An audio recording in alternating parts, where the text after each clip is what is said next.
नमस्कार, मैं हूं गुरजीत कौर और आप देख रहे हैं एडीबी 24 न्यूज़। इस समय हम खड़े हैं करनाल के लघु सचिवालय में, जहां पर रेड क्रॉस की ट्रेनिंग दी जा रही है। इस ट्रेनिंग में सभी नौजवानों को ये सिखाया जाता है कि अगर भूकंप आ जाए या फिर सड़क पर कोई दुर्घटना हो जाए तो उसे हम हैंडल कैसे करेंगे। हम आपको ट्रेनिंग की वीडियो दिखा रहे हैं। इसमें ये भी बता रहे हैं कि किस तरह से जवानों को ट्रेनिंग करवाई जा रही है, किस तरह से उन्हें ट्रेन किया जाता है आने वाली मुसीबतों के लिए।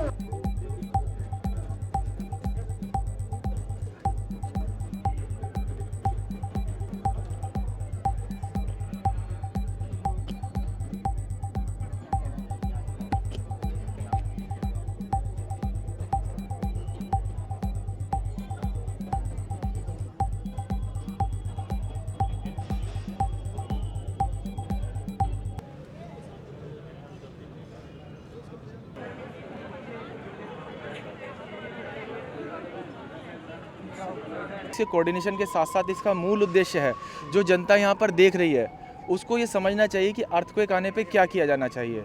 बिफोर अर्थक्वेक, जब अर्थक्वेक आया उससे पहले क्या करना है, अर्थक्वेक के समय क्या करना है, अर्थक्वेक के बाद हमारे से क्या रिस्पॉन्सिबिलिटी है। सरकार अपनी रिस्पॉन्सिबिलिटी पूरी कर रही है, लेकिन जनता से जो अपेक्षित है वो भी हम बीच बीच में वो कन्वे करते रहते हैं। Thank you sir. Thank you. इस ट्रेनिंग का सर कोई खास समय होता है? ये मैंने जैसे कि बताया कि जो माननीय होम मिनिस्टर जी हैं, उन्होंने सभी डिस्ट्रिक्ट में एक मॉक एक्सरसाइज करने को अगले 3 साल में निर्देशित किया हुआ है। तो उसी क्रम में करनाल डिस्ट्रिक्ट को हमने चूज़ किया आज के लिए। इसकी मतलब कि जो भी ट्रेनिंग होती है इसमें कितनी एज से लेके कब तक ट्रेनिंग दी जाती है? ये ट्रेनिंग एक रेस्क्यूअर को लगने में कम से कम 7 से 8 महीने लग जाते हैं, एक रेस्क्यूअर को ट्रेन करने में। और हमारा कंटिन्यूस जो रेस्क्यूअर्स वो ट्रेनिंग करते रहते हैं। Thank you. Thank you. Sir आपका नाम? मेरा आदित्य प्रताप सिंह, डिप्टी कमांडेंट। ठीक है सर, थैंक यू।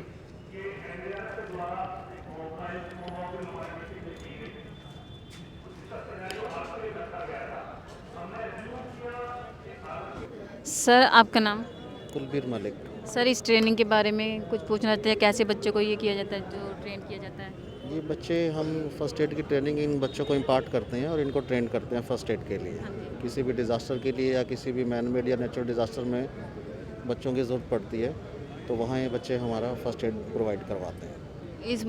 इस ट्रेनिंग में मेन चीज़ बच्चों को क्या सिखाई जाती है? फर्स्ट एड इमीडिएटली किसी भी डिज़ास्टर में, किसी भी एक्सीडेंट में, क्योंकि मेडिकल एड बहुत लेट मिलती है, हाँ जी। तो सबसे पहले फर्स्ट एड ही दी जाती है। हाँ जी। बच्चों को फर्स्ट एड की ट्रेनिंग ही इसमें सबसे पहले दी जाती है। तो कोई खास समय तो नहीं होता इस ट्रेनिंग का, या फिर?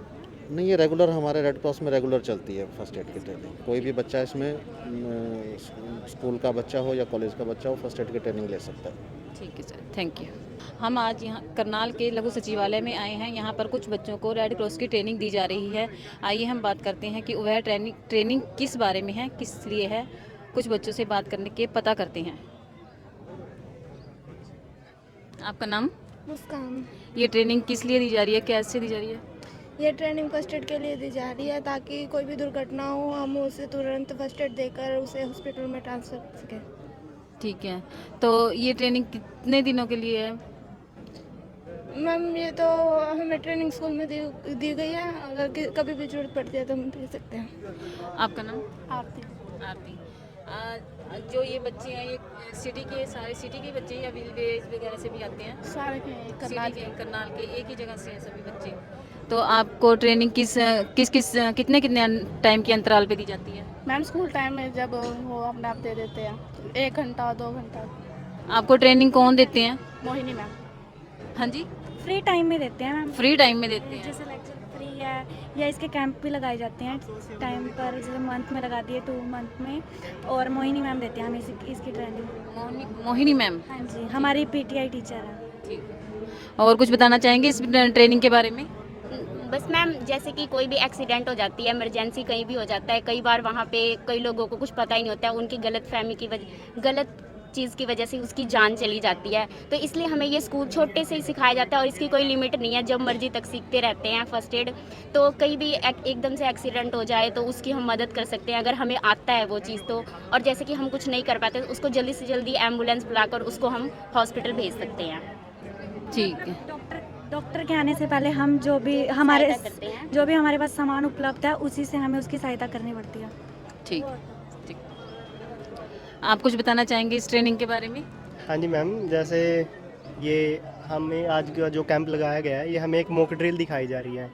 रेड क्रॉस की जो भागीदारी होती है, जैसे मॉक ड्रिल का मतलब होता है जैसे बाढ़ या भूकंप आ जाते हैं कहीं भी, मतलब अपने देश में आ जाए, बाहर आ जाए, तो इसमें रेड क्रॉस की सहायता ली जाती है। रेड क्रॉस है जो कम से कम 150 से 200 देश है जो उसका सहायता करती हैं। तो इसमें दिखाया जाता है कि हमें एक ये मॉक ड्रिल दिखाई जा रही है, जैसे कि आज चल रहा है, तो इसमें दिखाया जाता है कि जैसे रेड क्रॉस की जो भागीदारी होती है उसमें हमें इसके लिए जोड़ा जाता है। जैसे अभी जो पेशेंट होते हैं, मतलब जो भूकंप में मारे जाते हैं या उनको कोई भी नुकसान पहुंचता है, तो उनको हम फर्स्ट एड देते हैं। फर्स्ट एड का मतलब प्राथमिक चिकित्सा, मतलब डॉक्टर के पास पहुंचाने से पहले हम फर्स्ट एड दी जाती है, मतलब ताकि उसको थोड़ा टेम्परेरी करके तो हम उसको डॉक्टर के पास पहुंचाया जाए, ताकि जो उसको नुकसान होना था वो तो हो गया, अब ताकि उसको आगे नुकसान ना हो, इसलिए हम उसको फर्स्ट एड दे के उसको डॉक्टर के पास पहुंचाया जाता है। ये ट्रेनिंग कितने अंतराल पे दी जाती है या कोई खास समय होता है इस ट्रेनिंग का?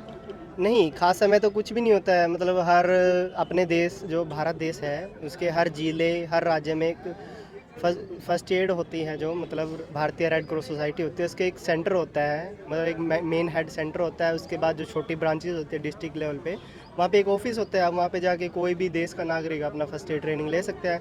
इसके तो बहुत फ़ायदे होते हैं, जैसे हम इसको लाइसेंस बनवाने में या कुछ और आपको मतलब कोई मेडिकल कराना हो, या उसमें बहुत सी सहायताओं में हम इसका उपयोग कर सकते हैं। फर्स्ट एड तो बहुत लाभदायक होती है, तो इसकी रिगार्डिंग हमें इसकी ट्रेनिंग दी जाती है। वो इसलिए हम एज अ वॉलंटियर वर्क कर रहे हैं। हमारे एक मतलब ट्रेनर होते हैं डिस्ट्रिक्ट लेवल पे, DTO डिस्ट्रिक्ट ट्रेनिंग ऑफिसर, वो हमें एक एज अ वॉलंटियर तैयार करते हैं। जब भी हमारे देश में कोई फ्लड आ गया या मतलब ट्रेजेडी हो गई, कहीं पे भी भूकंप आ जाते हैं, बाढ़ आ जाती है, तो उसमें हमें लेके जाया जाता है, ताकि मतलब कहीं पे स्टाफ पूरा ना हो, तो हमें उसके रिगार्डिंग हम उसकी सहायता कर सकें। ट्रेन किया जाता है उसके हाँ, ट्रेन तो पहले DTO करते हैं, उसके बाद हमें एज अ वॉलंटियर काम लिया जाता है, ठीक है। मतलब हमें सहायता के लिए लेके जाया जाता है, जिससे हम उनकी सहायता कर सकें और उनको टाइम से हम अस्पताल पहुंचा सकें। ठीक है, कुछ और बताना चाहेंगे इसके बारे में? बस ये मॉक ड्रिल हो गया, इसमें जितने डिजास्टर की टीम आई हुई है, रेड क्रॉस का भी पूरा योगदान होता है इसके अंदर। वैसे जो भी पेशेंट आ रहे हैं, एम्बुलेंस उनको लेके जा रही है, रेड क्रॉस की पूरी भागीदारी है इसमें। रेड क्रॉस की जरूरी है, रेड क्रॉस का सर्टिफिकेट बनाना हर बच्चे के लिए करवाए, उसके ड्राइविंग लाइसेंस में काम आएगा, आपके कंडक्टर लाइसेंस में भी काम आएगा, मेडिकल के लिए भी रेड क्रॉस की जरूरी है सर्टिफिकेट। आगे जो मिलने में सहायता होगी मतलब? बस रेड क्रॉस की तो एक रेड क्रॉस की जानकारी जरूर लेनी चाहिए हर एक स्टूडेंट को। हम जैसे दयाल सिंह कॉलेज से, गवर्नमेंट कॉलेज से, सभी को इस चीज़ की जरूर लेनी चाहिए। आपका नाम? पंकज नाम है। आपका नाम? Prince Kumar ma'am, Prince Kumar. Prince Kumar. आप कहाँ से आए हैं?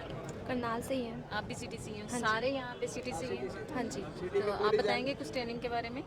ट्रेनिंग तो बस मतलब ठीक चल रही है, और मतलब हमें पता लगता है इसके बारे में कि भी क्या सिखा रहे हैं क्या नहीं। मैंने अभी न्यू ज्वाइन किया, मतलब रेड क्रॉस सोसाइटी, तो अब पता लग रहा है क्या होता है क्या नहीं। फिर आगे हमारी भी हेल्प होगी इसमें, हमें पता लगेगा कि क्या होता है क्या नहीं, फिर आगे हम किसी और की भी हेल्प कर सकते हैं।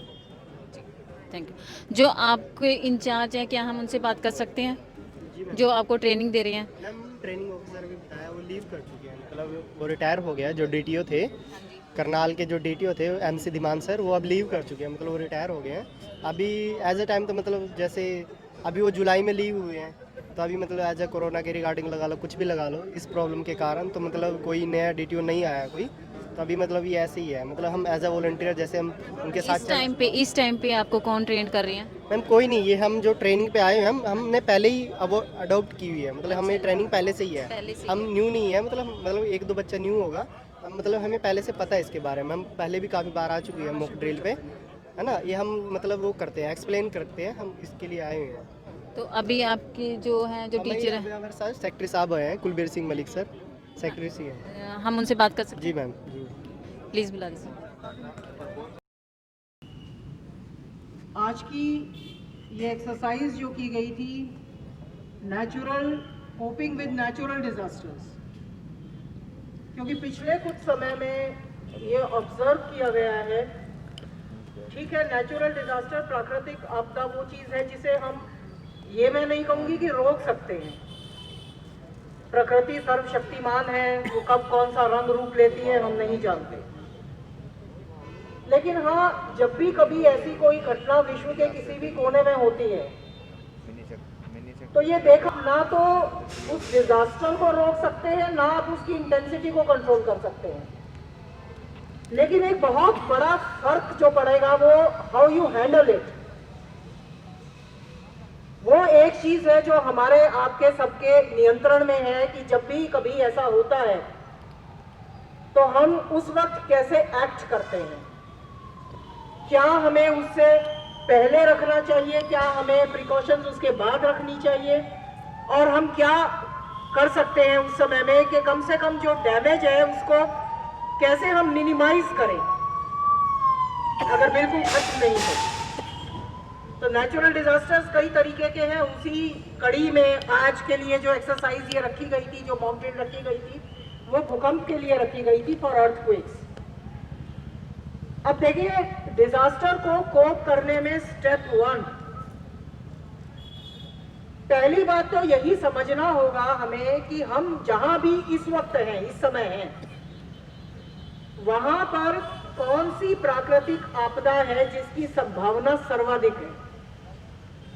होने को कुछ भी हो सकता है, परंतु आप पहाड़ी क्षेत्र में हैं, आप मैदानी क्षेत्र में हैं, आप समुद्री क्षेत्र में हैं, ये ठीक है कि कुछ प्राकृतिक आपदाओं को आप कैटेगराइज कर सकते हैं कि किसी पर्टिकुलर क्षेत्र में वो कौन सी प्राकृतिक आपदा के होने की संभावना सबसे अधिक है। हालांकि भूकंप वो आपदा है जो वैसे तो अमूमन कहीं भी हो सकती है, कोई भी क्षेत्र उससे अछूता नहीं हो सकता। हम डेफिनेटली ये कहा या कब आएगा, लेकिन हाँ, चूंकि विज्ञान ने तरक्की काफी कर ली है और उसकी जोन्स आइडेंटिफाई हुई हैं। करनाल हमारा एनसीआर में है, दिल्ली के साथ लगता एरिया, और हरियाणा में गुड़गांव है, रोहतक है, सोनीपत है, करनाल है, यमुनानगर है, ये सभी सिस्मिक जोन 4 में पड़ते हैं। जोन 5 में हाईएस्ट पॉसिबिलिटी है जो असम जिस क्षेत्र में पड़ता है, लेकिन जोन 4 भी जो है अर्थक्वेक प्रोन कहा जा सकता है, और यहाँ अर्थक्वेक जो है बड़े स्केल पर भी किसी भी समय हो सकता है, उसकी संभावनाएं हैं। तो उससे बचने के लिए जब भी हम ये सोचे कि अगर हमारा भूकंप से कभी आमना सामना होता है, छोटे मोटे भूकंप तो कई बार रिसेंटली देखा भी गया है, ट्रिमर्स काफी दिल्ली और आसपास के इलाके में नोटिस भी किए गए हैं, तो उससे पहले हमें क्या करना चाहिए।